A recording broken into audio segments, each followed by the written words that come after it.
여러분, 반갑습니다. 붓다의 복과 지혜입니다. 오늘 우리는 싸움을 잘하는 자는 화를 내지 않는다는 한 문장 속에 담긴 부처님의 깊은 진리를 함께 바라보려 합니다. 부처님께서는 이렇게 말씀하셨습니다. 이 세상에서 가장 이기기 어려운 상대는 바로 자기 자신이다. 우리가 화를 낼 때 사실 싸우는 대상은 다른 사람이 아니라 내 마음속의 분노와 집착, 그리고 두려움입니다. 진정한 강함이란 주먹이 세거나 말이 독한 데 있는 것이 아니라 화를 낼 수 있는 순간에도 화를 내지 않을 수 있는 힘, 상처 줄 수 있어도 자비를 선택하는 힘에 있습니다. 오늘 이 시간 누군가를 이기는 법이 아니라 자기 자신을 이기는 길, 부처님께서 가르쳐 주신 가장 위대한 싸움의 방법을 함께 나누고자 합니다. 지금부터 싸움을 잘하는 자는 화를 내지 않는다. 그 깊은 뜻 속으로 함께 들어가 보겠습니다. 자, 그럼 싸움을 잘하는 자는 화를 내지 않는다. 그 여정을 함께 해볼까요? 옛날 인도의 어느 마을에 힘이 장사이고 싸움으로 이름난 청년이 있었습니다. 그는 한번 화가 나면 누구도 말릴 수 없었고 마을 사람들은 그를 두려워하면서도 속으로는 멀리했습니다. 어느 날 그 청년은 부처님의 소문을 듣고 말했습니다. 싸움을 잘하는 자는 화를 내지 않는다니 그 말이 사실이면 내 앞에서 직접 증명해 보시지. 청년은 일부러 부처님이 머무는 정사로 찾아가 사람들이 다 듣는 앞에서 큰 소리로 욕을 퍼부었습니다. 당신이 정말 성인이라면 이 모욕을 그냥 견딜 수 있겠소? 사방이 조용해졌습니다. 모두가 부처님이 어떤 반응을 보이실지 숨을 죽이고 지켜봤습니다. 그러나 부처님은 잠잠히 청년을 바라보시더니 조용히 이렇게 물으셨습니다. 그대가 누군가에게 선물을 주었는데 그 사람이 그것을 받지 않는다면 그 선물은 누구의 것이 되겠는가? 청년은 무심코 대답했습니다. 받지 않으면 준 사람의 것이겠지요. 그러자 부처님은 미소 지으며 말씀하셨습니다. 그대가 지금 내게 준 분노와 욕도 내가 받지 않으면 결국 어디로 돌아가겠는가? 그 순간 청년의 얼굴이 굳어졌습니다. 자기가 뿜어낸 독한 화가 다시 자기 가슴으로 되돌아오는 것이 느껴졌기 때문입니다. 그는 처음으로 상대를 쓰러뜨려도 내 마음은 더 어두워진다는 사실을 깨달았습니다. 청년은 그 자리에서 무릎을 꿇고 말했습니다. 지금까지 저는 남을 이기는 것을 강함이라 여겼습니다. 하지만 오늘 알았습니다. 진짜 강함은 화를 내지 않는 것이었습니다. 부처님은 조용히 고개를 끄덕이며 말씀하셨습니다. 분노로 이기는 싸움은 반드시 또 다른 싸움을 낳는다. 그러나 분노를 이기는 자는 그 어떤 원수도 만들지 않는다. 그날 이후 그 청년은 더 이상 싸움으로 이름나지 않았습니다. 대신 화를 참는 사람으로, 가장 믿을 수 있는 사람으로 마을에 알려졌습니다. 분노로 이기는 승리는 잠깐이지만 분노를 이기는 승리는 평생을 지킨다. 공자의 집안은 원래 귀족 가문이었습니다. 그러나 정치의 소용돌이 속에서 조상대의 모함을 받았고 가문은 송나라를 떠나 노나라로 쫓기듯 숨어들어야 했습니다. 그 순간부터 공자의 집안은 이름만 귀족일 뿐 실상은 가난한 변두리 집안이 되고 말았습니다. 공자가 태어났을 때 아버지는 이미 늙었고 어머니는 너무나 젊었습니다. 사람들은 그 출생을 두고 수군거렸고 아이의 생김새마저 남달라 그를 반기지 않는 시선이 많았습니다. 가난, 외모, 미천한 출생. 세상은 태어난 순간부터 공자에게 불리한 패를 잔뜩 쥐어주었습니다. 만약 그가 분노를 택했다면 이렇게 말했을지도 모릅니다. 왜 나만 이런 세상에 태어나야 했는가? 왜 나는 존중받지 못하는가? 그러나 공자는 세상을 탓하는 대신 자기 자신을 바꾸는 길을 선택했습니다. 부처님께서는 이렇게 말씀하셨습니다. 남을 이기는 자는 힘이 센 자여, 자기를 이기는 자는 참으로 강한 자이다. 공자는 바로 이 자기 자신과의 싸움을 택한 사람이었습니다. 친구들이 놀 때 그는 책을 들었고, 가난이 괴로울 때 그는 배움을 붙들었으며, 사람들에게 업신여김을 받을 때마다 그는 분노 대신 묵묵한 노력을 선택했습니다. 먹을 것이 없어 허기를 참으면서도 그는 말했습니다. 배움이 즐겁지 아니한가? 사람들이 그의 외모를 비웃으면 그는 이렇게 답했습니다. 그들이 내 얼굴을 본 것이지 내 뜻을 본 것은 아니다. 부처님 가르침에서 이런 공자의 태도는 바로 인욕의 수행입니다. 모욕을 참는 것이 아니라 모욕조차 자기 수행의 연료로 바꾸는 힘. 분노를 쌓지 않고 그 자리에 지혜를 쌓는 길입니다.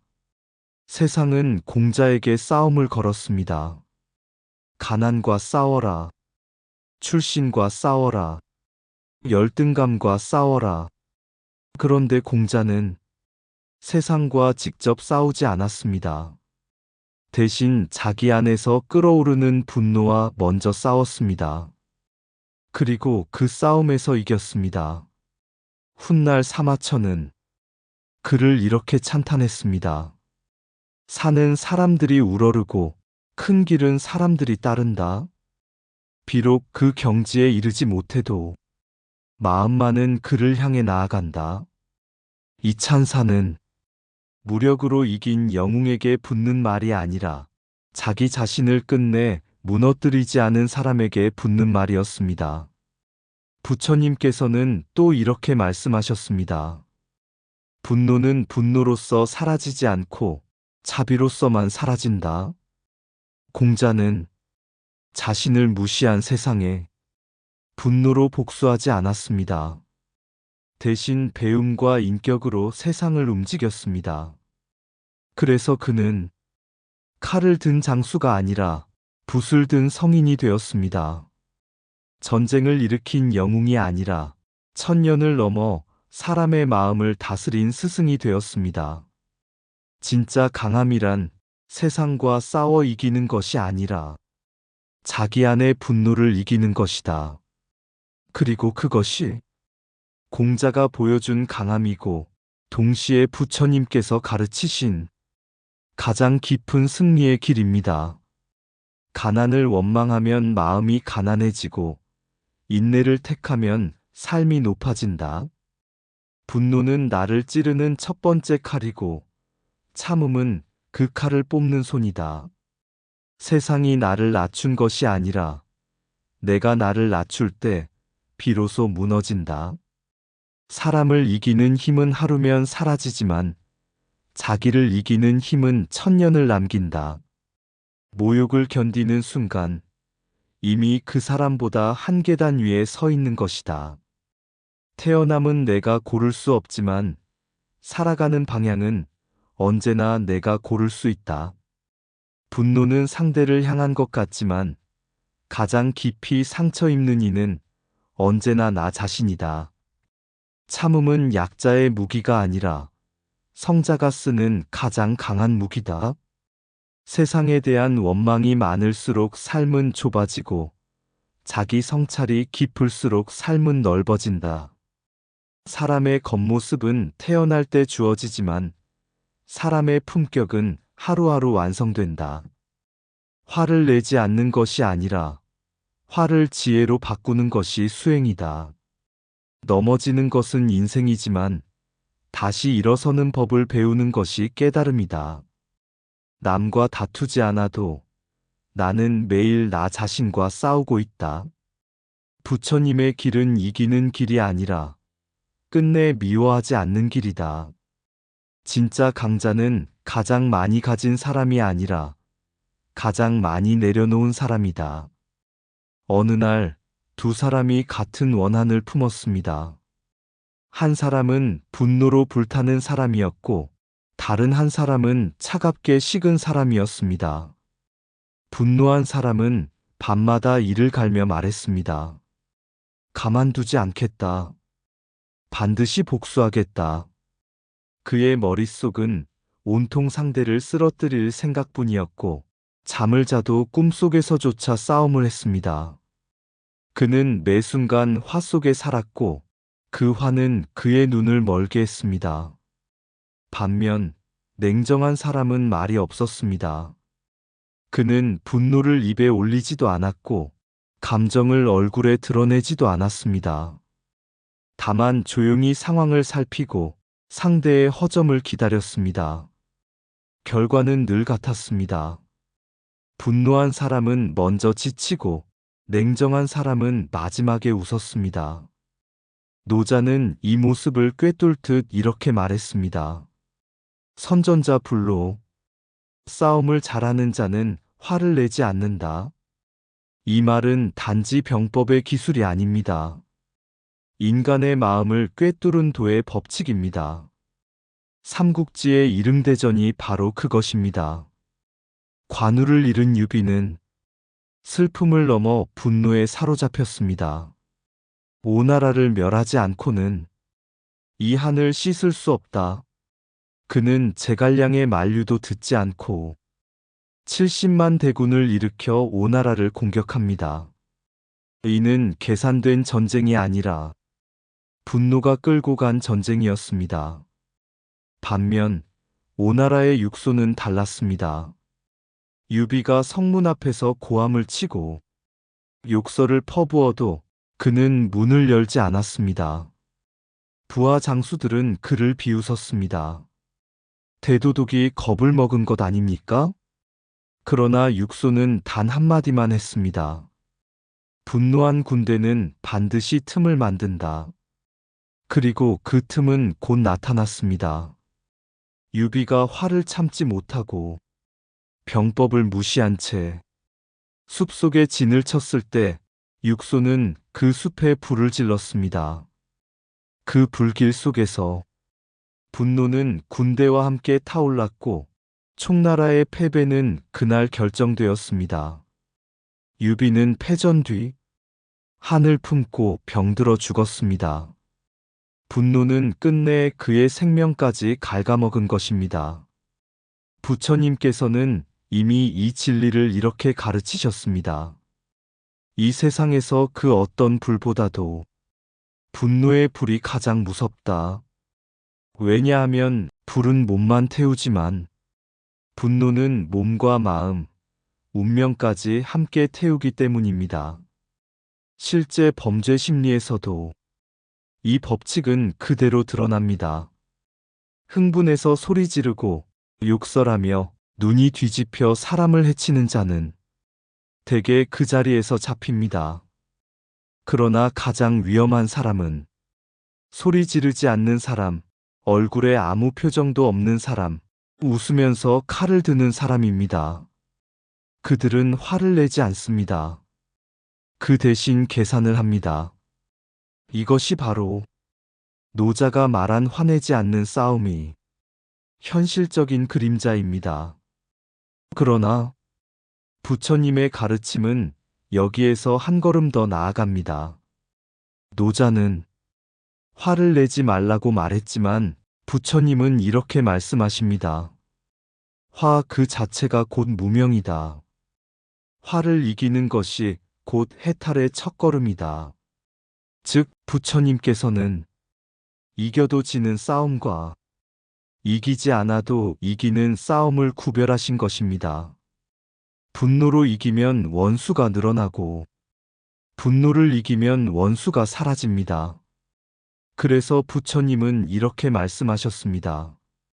화를 품은 자는 독을 들고 남을 해치려 하면서 먼저 스스로 죽고 있다. 유비는 오나라를 미워하다가 자기 생을 먼저 잃었고 육소는 싸우지 않은 것처럼 보였지만 결국 모든 것을 얻었습니다. 그러나 부처님께서 보신 최고의 승리는 유비도 아니고 육손도 아닌 분노 자체를 내려놓은 사람입니다. 분노는 적을 향한 것 같아도 사실은 내 인생을 먼저 망친다.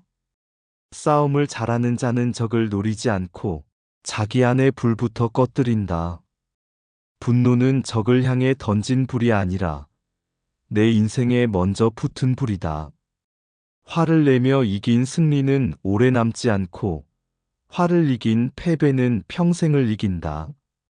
분노는 판단을 태우고 냉정은 길을 드러낸다. 화가 치밀수록 멈출 줄 아는 사람이 진짜 싸움을 잘하는 사람이다. 적을 이기려 들면 원수가 남지만 분노를 이기면 원수마저 사라진다. 분노는 칼보다 빠르고 후회는 그보다 더 늦게 온다. 싸움은 상대와 하지만 승패는 언제나 내 마음에서 먼저 결정된다. 화를 품고 이긴 자는 결국 스스로에게 패하고 화를 버린 자는 이미 모든 것을 얻었다. 분노는 지혜의 눈을 멀게 하고 침묵은 상황의 길을 보이게 한다. 적 앞에서 무너지는 것이 아니라 화 앞에서 무너진다. 한순간의 분노는 평생의 공덕을 태우고 한순간의 인욕은 평생의 인연을 살린다.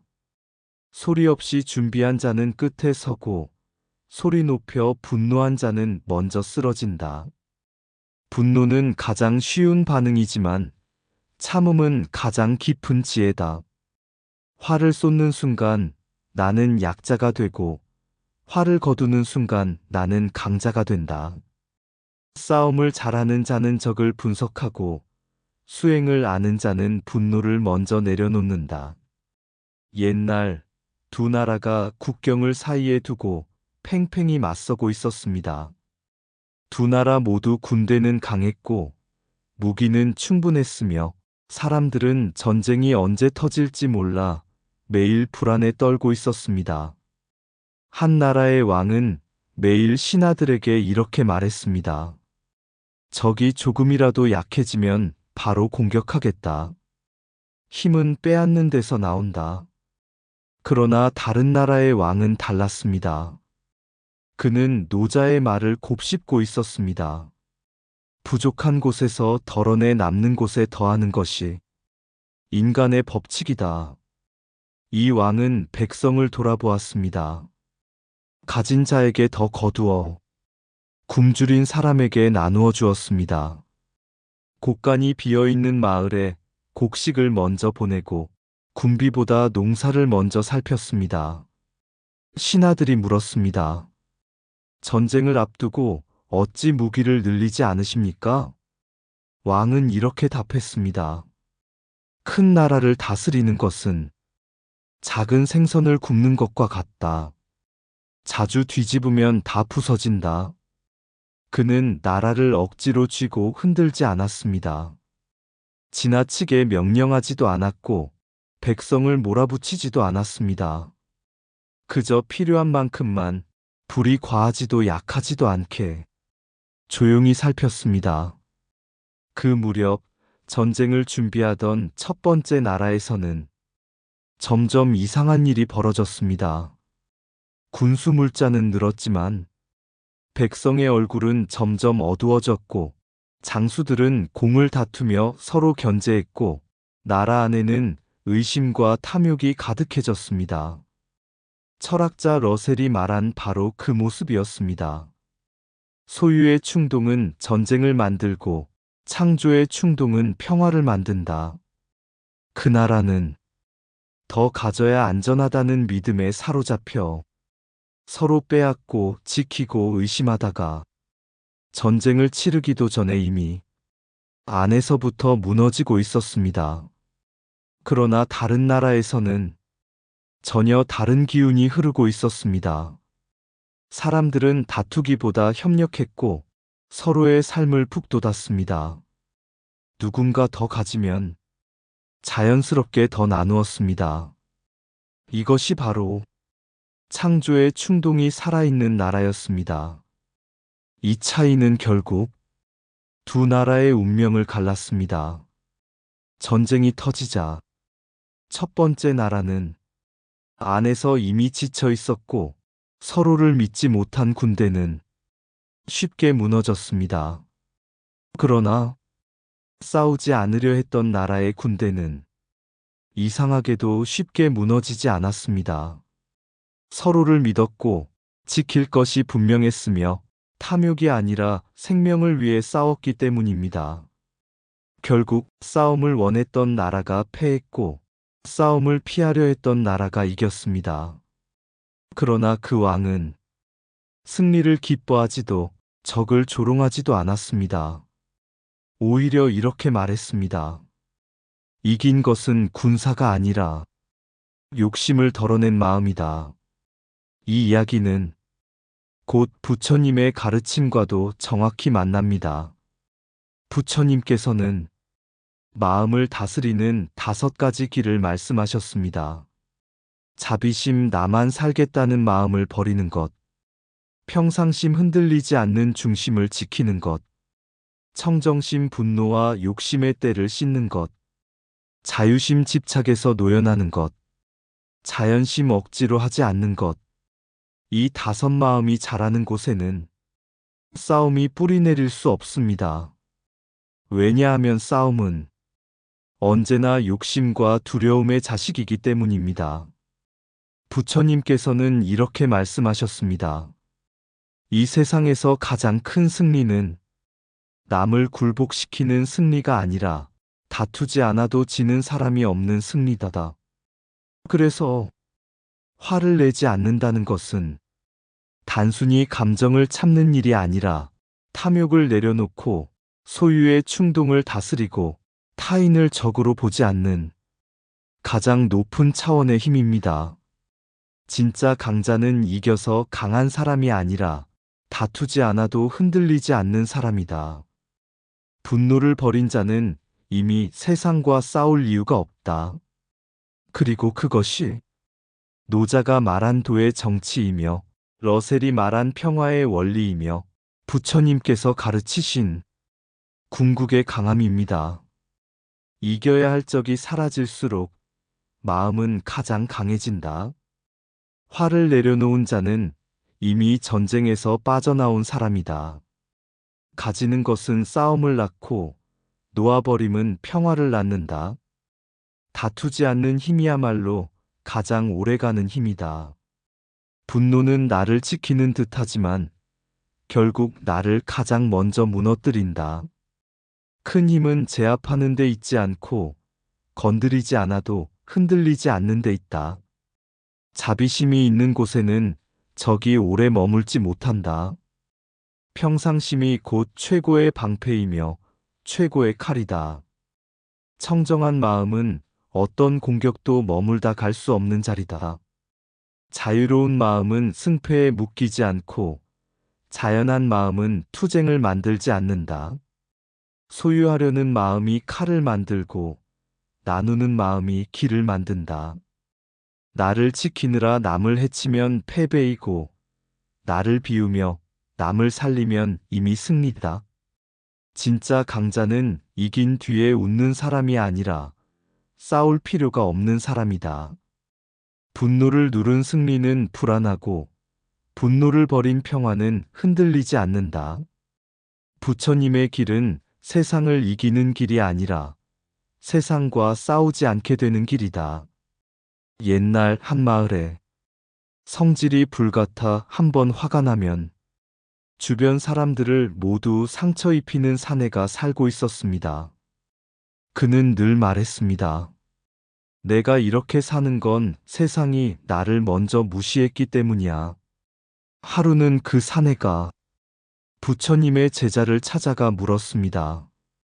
왜 나만 이렇게 화가 많은 겁니까? 왜 나만 이렇게 억울한 일을 겪는 겁니까? 제자는 그에게 마른 장작 한 묶음을 내주며 말했습니다. 이 장작에 불을 붙이면 어떻게 될까? 사내가 대답했습니다. 당연히 더 크게 타오르겠죠. 제자는 고개를 끄덕이며 말했습니다. 그게 바로 내 분노다. 세상이 불씨를 하나 던져주면 너는 내 손으로 장작을 더 얹고 있다. 그날 밤 사내는 돌아와 곰곰이 생각했습니다. 그동안 자기가 당한 일보다 그 뒤에 스스로 키운 분노가 훨씬 더 자신을 괴롭혔다는 사실을 처음으로 깨달은 것입니다. 다음 날 그 사내는 다시 모욕을 당했습니다. 사람들은 그가 또 폭발할 것이라 여겼습니다. 그러나 그날 그는 입을 다물고 숨을 고르고 한 걸음 뒤로 물러났습니다. 놀랍게도 세상은 그를 다시 때리지 않았습니다. 싸움을 기대하던 사람들의 손이 허공에서 멈췄기 때문입니다. 그 순간 그 사내는 알게 되었습니다. 자기가 참은 것이 곧 패배가 아니라 자기가 화를 내지 않은 것이 곧 승리였다는 것을. 부처님께서는 이렇게 말씀하셨습니다. 이기는 자보다 더 위대한 이는 싸우지 않고도 이기는 자다. 세상은 늘 우리에게 싸움을 걸어옵니다. 자존심으로, 욕심으로, 비교로, 억울함으로 끊임없이 불씨를 던져줍니다. 그러나 그 불씨를 키울지 말지는 언제나 내 마음의 선택입니다. 그래서 싸움을 잘하는 자는 화를 내지 않습니다. 싸움을 잘하기 때문이 아니라 이미 싸워야 할 대상이 다른 사람이 아니라 자기 안의 분노임을 알기 때문입니다. 그 분노만 내려놓아도 우리는 더 이상 누군가와 다툴 이유가 없는 사람, 이미 가장 큰 싸움에서 이긴 사람이 됩니다. 오늘도 세상과 싸우지 말고 내 안의 분노와 먼저 화해합시다. 그 순간 우리는 이미 이겼습니다. 진짜 강자는 다투지 않는다. 세상은 이기라 말하고 부처는 내려놓으라 하셨다. 주먹을 쥔 손에는 상처만 남고 빈손에는 하늘이 담긴다. 화를 내는 자는 불을 들고 뛰고 참는 자는 강물 위에 배를 띄운다. 불은 모든 것을 태우지만 물은 조용히 길을 연다. 남의 것을 빼앗아 높아지려는 자는 평생 낮은 곳에서 불안에 떨고 자기 분노를 내려놓은 사람은 이미 가장 높은 곳에 서 있다. 이기려는 마음이 전쟁을 부르고 지키려는 마음이 고통을 만든다. 그러나 놓아버리는 마음 하나가 천년의 싸움을 끝낸다. 부처는 칼을 들지 않고 세상의 가장 깊은 밤을 이겼다. 적을 쓰러뜨리지 않고 자기 안의 분노를 쓰러뜨림으로써 진짜 강자는 이길 필요가 없는 사람, 지배할 필요도 없는 사람, 스스로를 다스리는 사람이다. 오늘도 세상은 소리치며 다투지만 침묵 속의 한 사람은 웃으며 길을 건넌다. 그의 힘은 크지 않으나 그의 마음은 이미 모든 것을 이기고 있다.